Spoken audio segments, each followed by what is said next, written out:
Hello friends, स्वागत है आपका चलो फैक्ट्स और रावली में। आज का हमारा विषय है कि हम हिंदू लोग मदर नेचर या कहें जंगल और सभी प्रकार की वनस्पतियों की पूजा क्यों करते हैं। पृथ्वी का मानव जीवन पौधों और पेड़ों पर निर्भर करता है। वह हमें वह सब कुछ प्रदान करता है जो पृथ्वी पर जीवन को संभव बनाता है, यानी ऑक्सीजन, भोजन, वर्षा, आश्रय, कपड़े, दवाइयाँ इत्यादि।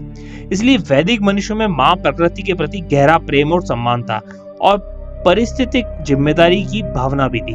वो पृथ्वी को देवी मानते थे। भूमि सूक्त में धरती माता के लिए एक सुंदर स्तोत्र जिसमें 63 श्लोक हैं, स्पष्ट रूप से वैदिक मनुष्य ने प्रकृति माता में निहित शक्तियों के प्रति श्रद्धा और प्रशंसा को दर्शाता है। प्रकृति या वनस्पति को एक दयालु माँ के रूप में जाना जाता है और इसलिए हिंदू इसे पूजते हैं। अधिकांश वैदिक भजन प्रकृति के लिए देवताओं के बारे में जिनकी आर्य पूजा करते थे। ऋषियों और मुनियों ने वनस्पति की गहराई से अध्ययन किया और प्रकृति के तत्वों के साथ साथ सामंजस्य स्थापित करने के लिए तरीके भी तैयार किए। यज्ञ करने की अवधारणा मुख्य रूप से आसपास के वातावरण को शुद्ध करने के उद्देश्य की थी। यज्ञ में इस्तेमाल की जाने वाली लकड़ियां, जड़ी बूटियां, पौधे, सूखे मेवे और घी ऐसे थे कि जलाने पर उनका प्रदूषण नहीं होता था, बल्कि वे पर्यावरण को शुद्ध करते थे। यह वैज्ञानिक तथ्य है और कोई मिथक नहीं।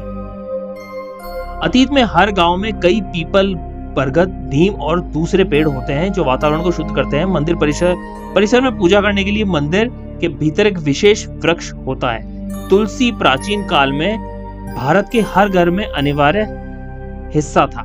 कई परिवार आज भी अपने घरों में तुलसी के पौधे को रखते हैं और ऐसा माना जाता है कि ये दिव्य प्राणी पेड़ पौधों के रूप में प्रकट होते हैं। पीपल के पेड़ की पूजा पूरे साल की जाती है, जबकि बरगद के पेड़ या वट की पूजा ज्येष्ठ और मई जून के महीने में सावित्री व्रत पूर्णिमा को होती है। वास्तव में प्राचीन काल में वनस्पति का संरक्षण हिंदू सोच का हिस्सा था।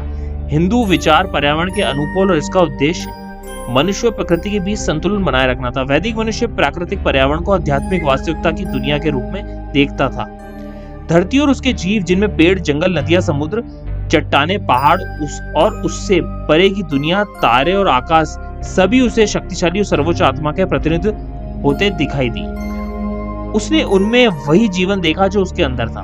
हिंदुओं का मानना था कि हर पेड़ पौधे, चाहे वो बड़े हो या छोटे, उनकी एक आत्मा होती है और इसलिए एक पेड़ को काटना एक पाप माना जाता है। भारतीय शास्त्र हमें एक पेड़ काटने पर 10 पेड़ लगाने को कहता है। अगर हमने इस सदियां पुरानी प्रथा का पालन किया होता तो आज की भयावह पर्यावरणीय असंतुलन की स्थिति पैदा नहीं होती, जिसे पश्चिमी लोग ग्लोबल वार्मिंग कहते हैं।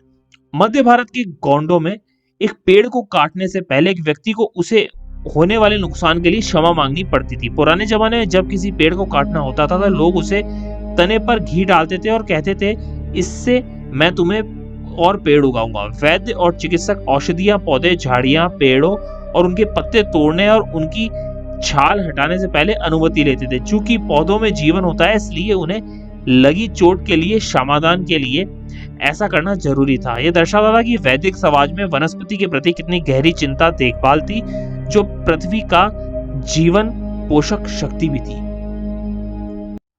ऐसी और रोचक जानकारी जानने के लिए जुड़े रहे मेरे चैनल से। धन्यवाद।